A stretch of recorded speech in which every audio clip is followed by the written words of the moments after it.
Mesdames, Messieurs, chers téléspectateurs d'Africa 24, bienvenue. Merci de nous recevoir dans cette émission en direct du Rwanda, émission consacrée au 27e sommet de l'Union africaine qui se tient ici, au pays des 1000 collines. Le débat étant consacré à un thème majeur de ce 27e sommet. Aujourd'hui, on va se poser la question de savoir quel est le bilan à l'actif de la présidente de la Commission de l'Union africaine. Et également, on va jeter un coup d'œil sur les possible successeur à la présidente de la Commission de l'Union africaine. Et pour en débattre, nous sommes déjà avec quelques invités sur ce plateau. D'abord, il y a M. Vénus Karambizi, il est professeur de relations internationales, il est du Rwanda. Merci beaucoup. Merci aussi. Également avec nous un confrère, un journaliste, il est analyste politique, il vient du Rwanda, il s'appelle Eddy Sabiti. Merci. C'est mon plaisir d'être avec vous. Et ceux qui sont dans cette émission et qui ne sont pas sur ce plateau, c'est vous, chers téléspectateurs, vous qui nous suivez. Vous pouvez apporter vos contributions en nous envoyant beaucoup de réactions, en disant ce que vous n'acceptez pas et en portant aussi des contributions sur comment l'Union africaine est dirigée, sur le bilan de Mme Zuma et également les possibles successeurs. Mais pour entrer dans le vif du sujet, nous allons regarder un élément d'illustration, un sujet signé Rédaction d'Africa 24. L'élection de Nkosazana Dlamini Zuma à la tête de la Commission de l'Union africaine en juillet 2012 avait suscité beaucoup d'espoir sur le continent africain. Elle devenait ainsi la première femme à occuper cette haute fonction en remplaçant le Gabonais Jean Ping. La Sud-Africaine a très tôt lancé un vaste projet pour une meilleure transformation de l'Afrique dans 50 ans. Une vision baptisée Agenda 2063 pour plaider surtout pour une intégration économique du continent. Elle a également été, au cours de ses 4 ans de mandat, la chantre de la consolidation de la démocratie. Il y a eu des rencontres, il y a la mise en place de documents guides, par exemple l'agenda 2063 pour l'Afrique, etc., etc. Donc, sa gestion de l'Union africaine n'est pas, je dirais, inférieure à celle de ses prédécesseurs. Autre aspect positif, je pense, du bilan de Mme Zuma, c'est les efforts dans le domaine de la gouvernance. Par exemple, tout faire pour que les constitutions africaines soient respectées par ceux-là qui sont censés les appliquer, les chefs d'État et de gouvernement, etc. Cependant, la mandature de Dlamini Zuma souffre de plusieurs insuffisances, dont la principale est le manque de charisme. Certains observateurs lui reprochent de n'avoir pas su porter haut la voix du continent sur des questions clés comme la sécurité. Par exemple, la non-intervention au Burundi, alors qu'apparemment une décision avait été prise d'envoyer au moins 5000 militaires. La décision a même été publiée après. Elle a échoué et suite aux mésententes internes au sein de l'Union. C'est un échec. Son manque de rigueur, de cohérence dans la gestion de certains dossiers, le fait que la crise libyenne est loin d'être réglée, au contraire, sous son magistère, c'est peut-être même aggravé. En tout cas, le problème reste entier. Le bilan de Dlamini, je dirais que c'est nul, vraiment. Seulement, il a fait monter son CV pour être une femme politique dans son pays. Mais concernant les problèmes de l'Afrique, vraiment, je ne trouvais rien. L'insécurité toujours règne. La succession à la présidence de l'Union africaine est donc ouverte.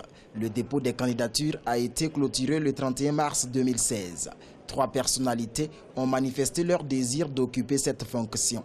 Il s'agit du ministre des Affaires étrangères du Botswana, Pelonomi Venson, du chef de la diplomatie équato-guinéenne, Agapito Mba, et de l'ancienne vice-présidente de l'Ouganda, Specioza Wendira Kazibwe. Il faut une personne intègre, une personne expérimentée, une personne qualifiée intellectuellement parlant, et une personne intelligente qui a fait ses preuves. La première priorité devrait être rassembler même les pays africains. Nous parlons de l'Union africaine, mais les pays entre eux-mêmes, ils ne sont pas unis. Nous voyons des problèmes de xénophobie dans certains pays. Hormis ces 3 candidats officiels, d'autres personnalités pourraient s'inviter dans la compétition selon certains spécialistes. Il s'agit de l'ancien président tanzanien Jakaya Kikwete, de l'Algérien Ramtan Lamamra et du Sénégalais Abdoulaye Bathily. Mais les observateurs souhaitent une refonte de l'Union africaine pour un dynamisme nouveau. L'Union africaine doit être révisée de manière à renforcer ces mécanismes. Et comme ça, n'importe qui parmi les personnes capables en Afrique peut la gérer, peut prendre sa tête sans problème. Le véritable problème, ce n'est pas Mme Zuma. Quelle que soit la personne qui va la remplacer, comme présidente ou président de la Commission de l'Union africaine, cette personne-là, tant qu'il n'y aura pas de changement de fond au niveau institutionnel, au niveau du fonctionnement de l'Union africaine, cette personne va rencontrer à peu près les mêmes problèmes. Dlamini Zuma quittera donc cette fonction avec un bilan mitigé. La compétition reste ouverte pour lui trouver un successeur. Soulignons que le sommet de Kigali permettra d'élire également un adjoint et 8 commissaires de la Commission de l'Union africaine. Le nouvel exécutif aura entre autres tâches l'impérieuse nécessité de régler les problèmes de financement de l'institution, cette dernière étant dépendante de l'aide des bailleurs de fonds non africains. Merci à la rédaction d'Africa 24 qui a confectionné ce sujet. On est de retour sur ce plateau. Monsieur Sabiti, l'élection de Mme Dlamini Zuma à la tête de la Commission de l'Union africaine a suscité quand même beaucoup d'espoir. Mais à l'arrivée, est-ce que les fruits ont tenu la promesse des fleurs? Bien, comme tous les autres intervenants, je pense que ça n'a pas vraiment été ce qu'on attendait de Mme Dlamini Zuma, avec tout le respect que je lui dois. C'est vrai qu'il y a dans certains secteurs, où, notamment dans la promotion des droits de la femme, c'est vrai que les choses ont bougé dans ce sens, mais après, quand on voit des questions qui divisent le continent, comme en matière économique, en matière de sécurité et paix. En tout cas, il y a pas mal de choses qui n'ont pas été faites, notamment étant rwandais aujourd'hui. Le professeur l'a dit tout à l'heure, la crise qui a déchiré le Burundi depuis avril de l'année dernière. Il y a eu pas mal de réunions, pas mal de décisions qui ont été prises, mais toujours l'application de toutes ces décisions prises, il n'y a rien sur le terrain jusqu'à aujourd'hui. Et en la dernière nouvelle qu'on a même aujourd'hui, ça démontre bien la situation qui touche pratiquement le fond, avec l'assassinat de la députée Madame Afsamos, qui représentait le Burundi au niveau du Parlement est-africain. Ça, c'est grave quand une personnalité comme ça est tuée en pleine ville, en pleine journée comme ça. Ça démontre vraiment, ça c'est un exemple, disons, frappant de ce qui se passe en matière de sécurité. Et on a également la question de la Libye. La Libye aujourd'hui, c'est quasiment un pays qui est en train de sombrer chaque jour qui passe. Je n'ai pas vraiment peur de comparer la situation de la Libye qui commence à ressembler un peu plus à la Somalie. C'est quasiment un pays qui est abandonné, et la non-présence de l'Union africaine dans les problèmes qu'on voit aujourd'hui en Libye. On a vu l'OTAN gérer la Libye. On dirait que c'était un pays qui n'était pas sur le continent africain. Et aujourd'hui, je ne vois vraiment pas la Libye être mise sur la table comme vraiment un des problèmes. Donc on ne sent pas l'Union africaine sur ce terrain-là. On ne sent pas l'Afrique. Professeur Karambizi, est-ce qu'on n'a pas un peu tort d'exagérer les attentes par rapport à Mme Zuma? Est-ce qu'elle pouvait faire mieux? Oui, vous savez, dans les matchs qui viennent de passer, j'ai mis en évidence certains échecs. Dans le dernier débat qu'on a eu aussi sur l'affaire du siège permanent de l'Afrique, contrairement à cet élément, j'ai essayé de mettre la lumière sur les réussites pour contrebalancer un peu l'afro-pessimisme. Mais aujourd'hui, que nous avons un peu plus de temps pour évaluer, le mandat de 4 ans assumé par la personne de la mini Nkosazana Zuma, je peux dire que nous devons éviter d'exagérer les attentes sur la personne. Parce que comme on disait un jour, qui n'est pas très loin dans le passé, le président des États-Unis, lors de sa visite au Ghana, l'Afrique doit compter beaucoup plus sur les institutions bien structurées, bien fortes, plutôt que sur des personnes fortes, des personnes charismatiques. Il est vrai, l'Afrique reste avec ses problèmes globalement, les problèmes en matière de sécurité, comme disait mon collègue, les problèmes en matière économique, en matière commerciale, en matière industrielle, et les politiques de non-respect suffisant de l'Afrique par ses partenaires. Mais je crois que, quelque part, la personne de la Zuma a été victime de la conjoncture générale. Peut-être, si elle avait été plus charismatique, elle aurait pu secouer la situation. Mais c'était difficile. Donc, quelque part, il faut tempérer le jugement sévère que nous portons sur elle par la conjoncture générale. La situation globale de l'Afrique, qui comporte beaucoup d'éléments négatifs, et la situation qui pourrait être changée requiert beaucoup plus que l'énergie d'une présidente de la Commission de l'Union africaine. Il faut une révolution en profondeur. Monsieur Sabiti, certaines personnes estiment que pour comprendre vraiment les marges de manœuvre que possède la présidence de la Commission de l'Union africaine, il faut revoir les textes fondateurs de l'Union africaine. Parce que, est-ce que vous pensez que, très honnêtement, Mme Zuma a de vrais pouvoirs de pouvoir agir? Tout comme ses prédécesseurs, malheureusement pas, parce que on peut peut-être bien lui reprocher le manque de charisme, c'est vrai, mais quel que soit le cas. Manque de charisme, justement, quand vous n'avez pas de pouvoir, quel charisme Malheureusement, ça va de soi. Le charisme sans pouvoir, ça sert à rien. Et puis, il faudrait aussi revoir également les relations entre États au sein même de l'Union africaine. Est-ce que, à la limite, quelqu'un ne se poserait pas la question de savoir est-ce que Madame Dlamini Zuma ou tout autre président ou présidente de la Commission de l'Union africaine n'est pas qu'une secrétaire des grands messieurs, des chefs d'État? Ça aussi, il faut vraiment se poser cette question. Jusqu'où va son pouvoir? Jusqu'où elle a la main mise sur l'exécution de certaines décisions? Est-ce que vraiment elle a le contrôle de sa commission? Ça, c'est vraiment une question à se poser. C'est vrai que Mme Zuma a eu 4 années. Hein. Elle a été à la tête de la Commission de l'Union africaine pendant 4 ans. Mais chaque année, il y a quand même un président en exercice. Alors, qui a le vrai pouvoir entre les deux? Justement, c'est ça le problème aussi. Les gens oublient qu'il n'y a pas que la présidente de la Commission, il y a aussi les présidents en exercice. Aujourd'hui, on a le président Déby. L'année dernière, il y avait le président Mugabe. Il y a d'autres présidents qui sont passés par là. Mais il faudrait aussi, avec tout le respect aussi que je dois à ces grands messieurs, se poser la question, faire un bilan aussi pour eux. Pourquoi? C'est aussi facile.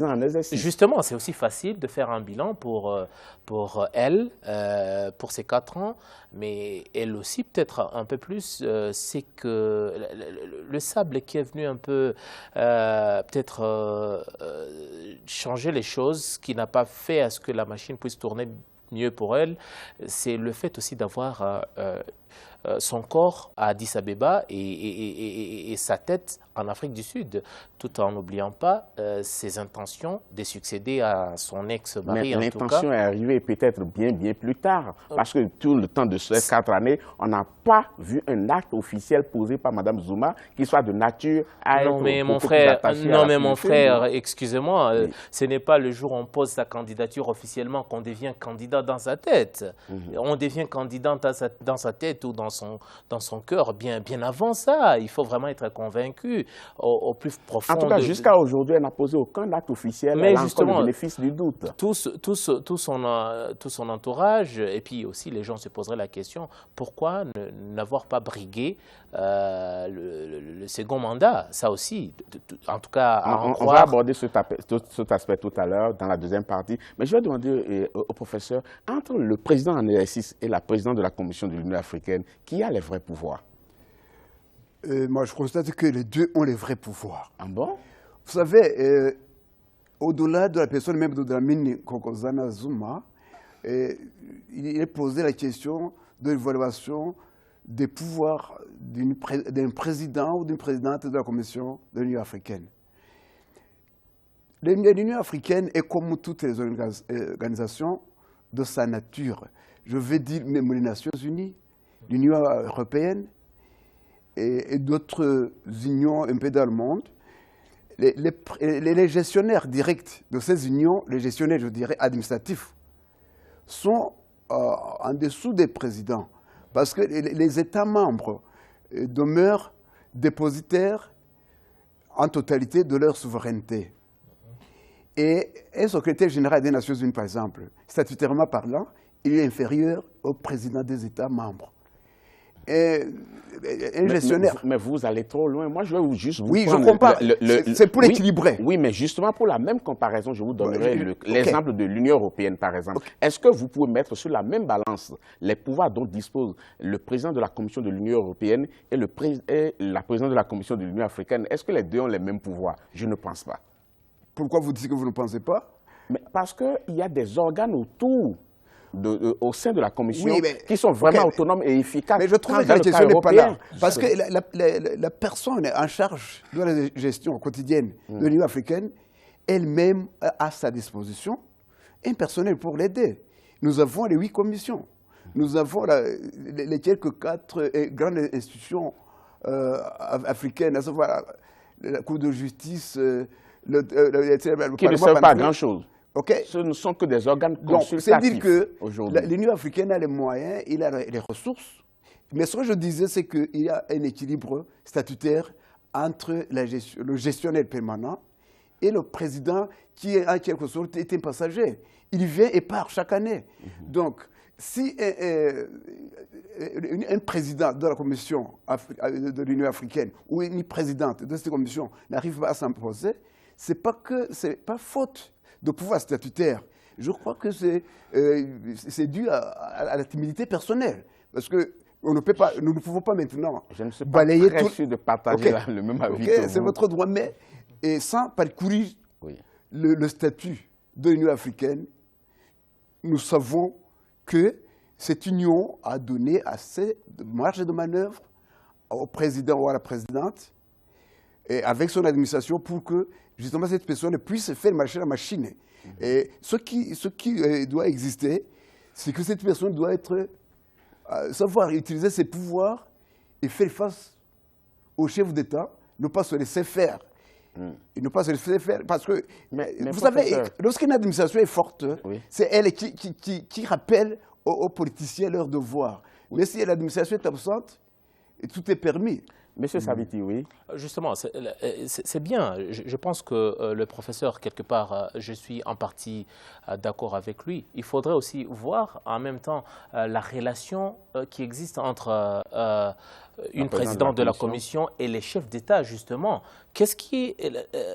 à ne pas seulement penser, par exemple, aux représentants permanents des pays membres à Addis Abeba. Il faut voir aussi à l'intérieur de nos pays, qu'est-ce qui se passe? Quelle est la relation entre l'Union et chaque État membre de l'Union? Ou encore, voir aussi la relation qui existe entre les États membres qui sont déjà membres d'autres organisations sous-régionales avec certaines ambitions ou certaines visions qui diffèrent d'une manière ou d'une autre. Différer, ce n'est pas très sûr, parce que généralement, l'Union africaine prend en compte quand même ce qui existait dans les unions sous-régionales. Mais pour être plus concret sur la question de qui a les vrais pouvoirs, on va prendre un exemple que vous avez développé tout à l'heure. Peut-être bien avant de continuer, vous avez essayé un peu de mettre, de comparer le fonctionnement ou la manière ou le pouvoir dont dispose, par exemple, un président de la Commission de l'Union européenne et la présidente ou le président de la Commission de l'Union africaine. Je ne pense pas que ce débat soit peut-être vraiment... c'est malvenu ce débat parce que... Expliquez-vous et je m'expliquerai aussi. Justement, par exemple, si on repart dans... par rapport à l'histoire de nos pays, par rapport au fonctionnement de nos pays, il n'est pas un secret pour quiconque de la manière dont sont gérés nos États. Certains de nos États sont fragiles aujourd'hui. Je ne pense pas que... Fragilité par rapport à quoi? Des fragilités politiques, il y a des guerres en interne, tout ça. Je ne pense pas que ça puisse permettre, tout ce climat-là, je ne pense pas que ça puisse aujourd'hui, quand l'Union européenne se retrouve à table, on ne parle pas de guerre, on ne parle pas de rébellion sur le continent européen, en tout cas. De temps en temps, il y a eu la guerre de l'Ukraine. Justement, mais ce n'est pas ce qui occupe le gros de leur débat. Ils parlent plus économie, ils parlent plus autre chose que nous. Je vais vous dire pourquoi je fais cette comparaison. Je fais cette comparaison en disant sur quoi s'assoit le président de la Commission de l'Union européenne. Le président de la Commission de l'Union européenne s'assoit sur des démembrements de la Commission de l'Union européenne, mais qui ont de vrais pouvoirs. Quand vous prenez, je donne deux exemples, le Parlement européen légifère. Le Parlement panafricain ne légifère pas. Le Parlement panafricain n'a qu'un rôle consultatif. Quand vous prenez la Cour de justice de l'Union africaine et ainsi de suite, cette Cour rend des arrêts qui ne sont obligatoires à aucun État de l'Union africaine. Dans le même temps, de l'autre côté, quand le Parlement européen prend des décisions, ça s'impose. Ça s'impose. Quand ils prennent des lois, ça s'impose à tous les États membres. Donc c'est pour cela que, étant donné qu'il n'y a pas d'institution fiable qui ait de vrais pouvoirs, le président n'a pas des organes sur lesquels asseoir son autorité. C'est ça la différence en termes d'avoir le pouvoir et de ne pas avoir le pouvoir. Dans ces conditions, qui prend le vrai pouvoir? Et je voulais vous donner un exemple tout à l'heure. Vous avez parlé du Burundi. Lorsque la crise a commencé au Burundi, Mme Zuma a pris la décision pour dire qu'on doit envoyer des soldats. Pourquoi on n'en a pas envoyé? Je vous pose la question. Au moins, elle a pris la décision de dire sa solution passe par l'envoi de soldats. On n'en a pas envoyé. La crise perdue. Aujourd'hui, on lui jette la pierre. Est-ce qu'il fallait lui jeter la pierre? Justement, je vous ai dit que Mme Dlamini Zuma n'est pas à répondre, par exemple, de tout ce manque de prise de décision ou de l'exécution de certaines décisions prises au plus haut niveau soit de la Commission ou de l'Union africaine elle-même. Je veux peut-être revenir sur ce que je disais tout à l'heure. L'Union existe en tant qu'union, mais il faudrait aussi voir quelle est la relation entre nos États, par exemple, au niveau de la sous-région. Est-ce que nos États voient la question de la même manière aujourd'hui? Sur le Burundi, par exemple, est-ce que tous les États de la sous-région voient la question de la même façon? On ne pourrait jamais faire l'unanimité. Justement, c'est ce que je vous dis. On ne fait toujours pas l'unanimité, mais je pense qu'à un certain moment, on doit prendre ses responsabilités par rapport à l'histoire, par rapport à un peuple. Je ne pense pas aussi que ça soit qu'on puisse traîner. Oui, mais sur ce cas-là, soyez très précis. Et le professeur Karambizi va nous départager. Soyez très précis. La présidente de la Commission de l'Union africaine estime qu'il faut envoyer des soldats au Burundi. Mais ce disant, selon certaines indiscrétions, le président du Burundi ne veut pas qu'on envoie sur son territoire la moindre force. Et par conséquent, consulte ses pairs. Attention, consulte ses pairs. Il l'a dit clairement. Il l'a dit clairement et ouvertement qu'il ne voulait pas de force sur, que ce soit les forces des Nations Unies ou de l'Union africaine. Pour lui, ça sera considéré comme carrément une agression. Mais il l'a dit clairement aussi au vu de tout le monde. Dès que le président a dit seulement cela, et puis c'est fini, il fallait se plier à cela. C'est cette intégrité territoriale-là. C'est peut-être aussi, d'une part, que vous avez raison, la révision des textes également régissant l'Union, voir aussi à quel point une présidente ou un président de la Commission ou l'Union africaine elle-même, le pouvoir dont celle-ci est investie d'agir ou d'intervenir par rapport à une certaine question. Mais tout cela, je pense qu'on doit jouer franc jeu entre États membres de l'Union pour que tout soit fait d'abord dans l'intérêt de nos peuples. Professeur Karambizi, si effectivement l'Union africaine est au-dessus des États, parce qu'aucun chef d'État n'accepterait tout de go que l'on envoie des forces d'interposition dans son pays. Et c'est ce qu'on a vu dans le cas du Rwanda. Mais est-ce qu'il a fallu du Burundi, pardon. Il a fallu que le président Nkurunziza dise non, je ne veux pas de force d'une quelconque organisation sur mon territoire. Mais Mais le crime continue aujourd'hui. Si peut-être on avait envoyé des soldats, peut-être que les tueries qui continuent aujourd'hui, on aurait pu les arrêter. Mais il a fallu que le président dise non, et puis c'est fini. Les pères n'ont pas fait la moindre pression. Les pères, je veux parler des autres chefs d'État, ils auraient pu faire la pression pour dire attention, c'est la seule solution. À partir de ce moment, si un État, on identifie un problème dans un pays, on identifie la solution, et que l'État dise non, aujourd'hui on continue de tuer au Burundi. Alors est-ce qu'on peut encore jeter la pierre à Mme Zuma qui aujourd'hui a estimé que la seule solution qui vaille, c'est l'envoi des forces? Oui, mais je crois que pour sortir de cette question, nous devons savoir que l'Union africaine est une organisation internationale, une organisation interétatique. Et comme telle, elle fonctionne comme ses homologues. J'ai évoqué au cas des Nations Unies, peut-être parce qu'elles sont mondiales, ça va sembler vous choquer, ou de l'Union européenne, mais c'est comme ça. Et la différence peut se trouver dans la force, la puissance interne des pays membres. Mais au niveau statutaire, tout ça c'est la même chose. C'est-à-dire que je reviens à mon affirmation que entre le président en exercice de l'Union africaine et le président ou la présidente de la Commission, les pouvoirs sont partagés. Le président, représentant ses pairs, a le dispose de pouvoir qui donne la ligne de conduite, les lignes globales à suivre. Oui, par l'Union. Professeur, excusez-moi, laissez-moi terminer mon idée. S'il vous plaît. Et la personne, le gestionnaire, a les pouvoirs de mise en œuvre de cette ligne donnée par les chefs d'État. Dans le cas précis du Burundi, Nkosazana Souma n'avait pas et ne peut pas. Et même notre président ou notre présidente ne peut pas avoir le pouvoir de décision finale. Elle avait le pouvoir de proposition. Elle a proposé. Peut-être on a trop médiatisé l'affaire. On a fait la publicité et le public a cru. On va revenir sur cet aspect tout à l'heure. Je conduis l'émission en ayant l'œil fixé sur l'horloge. Chers téléspectateurs, ne partez surtout pas. Proposé et les chefs d'État. Professeur, je vous garantis que vous aurez le temps de pouvoir finir votre développement tout à l'heure. On va marquer une pause, chers téléspectateurs, ne partez surtout pas. On revient pour continuer ce débat quand même assez passionnant. Merci beaucoup.